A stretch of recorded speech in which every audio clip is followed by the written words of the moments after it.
Good Monday morning, everybody. Bryon Neubert here from goldenblack.com, live once again. Where else? At home. This is your goldenblack.com Daily Quarantine Simulcast to start the week. It is Monday. It is a new week. I don't know how many weeks quarantine has gone on now. It's been a good month. With a new week comes a whole new set of topics, right? Not really. This is going to be, the struggle here is going to be real, I think, for me to come up with stuff to talk about every single day, but we are committed to doing this every day for as long as this goes on. It does so happen today we do have a relevant topic since on Friday there was a bit of news. Not sure why the Friday news dump commitment seems to be happening more and more nowadays, but Bryon Threats from Dublin Kaufman in the Columbus area committed to Purdue, so I figured I would just kind of talk about him, what that means today here in your goldenblack.com daily quarantine simulcast. It's brought to you by our friends at Falls Purdue Bookstores, Purdue Federal Credit Union, the 6th Street Dive Restaurant, First Source Bank, East End Grill, and the Charters Team Remax Ability Plus, as well as our dear friends at Arnie's, Bruno's, and the Whitaker Inn. We'll remind you once again, 6th Street Dive, Arnie's, Bruno's, and the Whitaker Inn all remain open for carryout orders. So if you're looking for damn good food or simply to support our local businesses, please keep them in mind. The 6th Street Dive Restaurant in Lafayette, the Whitaker Inn in West Lafayette, Arnie's literally all over the place, and Bruno's in West Lafayette. I've also probably been remiss with these things all along to not ask you to, if you're processing this via YouTube, subscribe to our channel. When things resume to normalcy, we have lots of videos from Purdue interviews, from press conferences, whatever else. I would urge you to subscribe to that. If you're listening on our podcast platform, chances are you're already subscribed to that. But do want to urge you to follow both of those platforms as well, because someday when the world starts spinning again, things are gonna return to normal, and we do have lots of stuff going out on those various platforms. And if you're interested, it would make it as convenient as possible for you to be subscribed to those platforms. Again, Bryon Threats, 5'10", 185-pound athlete from Columbus, the Columbus area, Dublin Kaufman State Power. They've turned out tons of players over the years. Bryon Threats is a athlete by definition here in terms of his positional designation, what Purdue recruited him as. Most likely he will start off at running back. That seems like the plan as it's been communicated to us via him. Cornerback would be a possibility as well. Slot receiver would be a possibility as well. Versatility is always a very positive thing in recruiting. As long as you can bring in a kid, know what he does best, have a pretty quick sense of what the best fit for him is in terms of being able to put him in position to be successful, to maximize his value. You got to have a plan for these guys before they walk in the door, too. When we say somebody recruited somebody as an athlete, it's not like they just show up and you have no predisposed opinion of what you're going to do with that player. That sort of thing sometimes sets players up to fail. What coaches need to do with these players is have as good an idea as quickly as possible of what a player does really well, how that best translates, and how they can best put him in positions to succeed. I've seen over the years at Purdue, guys get pretty deep into their careers before making a position switch to a position that makes a lot of sense. And that didn't necessarily give them the best chance to maximize their value during their college career.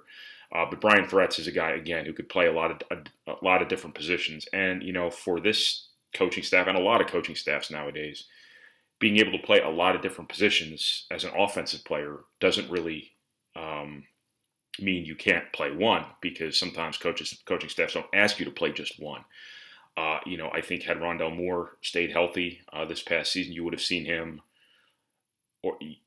line up in a lot more different places than you did earlier on in the season, because I think Purdue obviously was going to use him all over the place, do whatever they could to get him the ball. I'm not comparing Bryon Threats to Rondell Moore in any way, shape, or form, but I'm just saying that, as basketball kind of goes positionless, the offensive skill player is almost like now a position unto itself, where if there's a guy who can line up in the backfield but also split out to the slot, kind of line up all over the place, line up as a true running back sometimes. Also, there is a role for that player.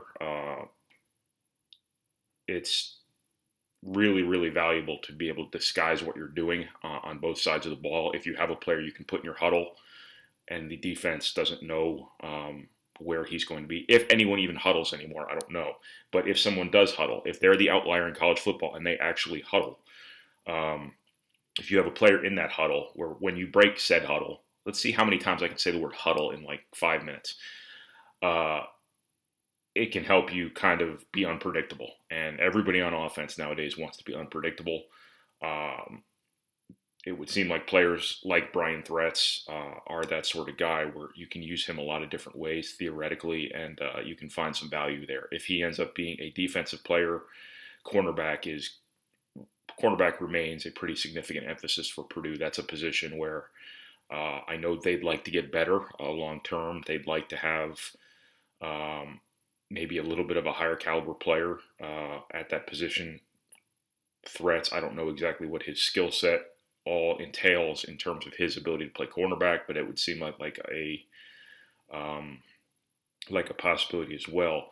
Cornerback, again, a critically important position in football nowadays. To me, you win in college football nowadays with pass rushers, edge rushers, and corners who can lock down receivers. I just feel like on offense, it's offensive tackles and playmakers, and it's on defense, it's corners and pass rushers. Those are the four categories where I think are just critically important in football nowadays.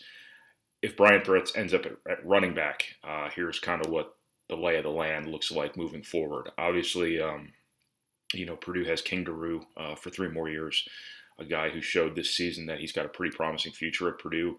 Xander Horvath comes back, obviously coming off the enormous bucket game against Indiana to end a season in which he did some really positive things.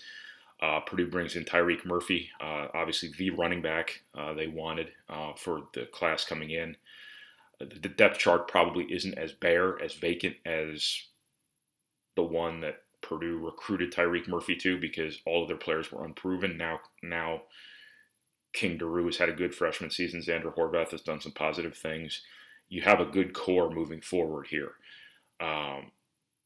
DeJuan Hewitt, also the freshman who came in last year, hasn't really had much of an opportunity yet to prove himself, but he's right there too in that mix kind of moving forward. The thing about running back now is they say that everything trickles down from the NFL to college. And when you look at what the NFL is nowadays, it is more of a platoon, more of a situational, more of a niche type of situation at running back, where each guy has his strengths and he's used situationally. There's the quote unquote short yardage guy, there's the quote unquote first and second down guy, there's the third down back. Conceivable that sort of thing trickles down to the college level at some point. If it hasn't already, you have seen Purdue rotate really liberally at running back under Jeff Brom, under staffs before that even. Whether that was more situational or more that was just keeping fresh bodies in the game, I don't know. But it is possible you can get to a point where you can say, okay, first and second down is kind of King Daru time or Tyreek Murphy time, depending on how ready he is to help you. Perhaps a DeJuan Hewitt is the receiver on third down. Perhaps Xander Horvath ends up being the short yardage guy. I'm only saying that generalizing because he's so big. But Purdue will have a lot of physicality at running back too. You just don't know how running back is going to get used moving forward. So when Purdue has 4 guys in its backfield kind of moving forward, it is conceivable that the days of there being 1 guy and 3 backups are long over, or 2 guys kind of rotating and 2 guys out of the rotation altogether. Those days are probably over, or probably moving toward being over. So looking at numbers at running back in a largely 1-back offense really probably doesn't tell quite the same story it used to. So Bryon Threats was Purdue's 5th commitment. Seemed like they're off to a pretty solid start. If you're into the whole star ranking thing, all of these guys are 3-star prospects. Pretty par for the course for early guys for Purdue. I do think Purdue's set up pretty well to get some pretty high-end guys in this class from the state.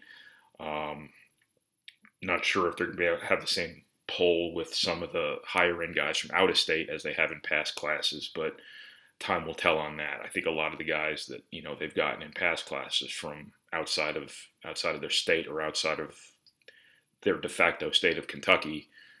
Perhaps you haven't known at this stage of the game that Purdue was going to get those guys. Malik Carr was an exception last year, but we'll see where things go from here.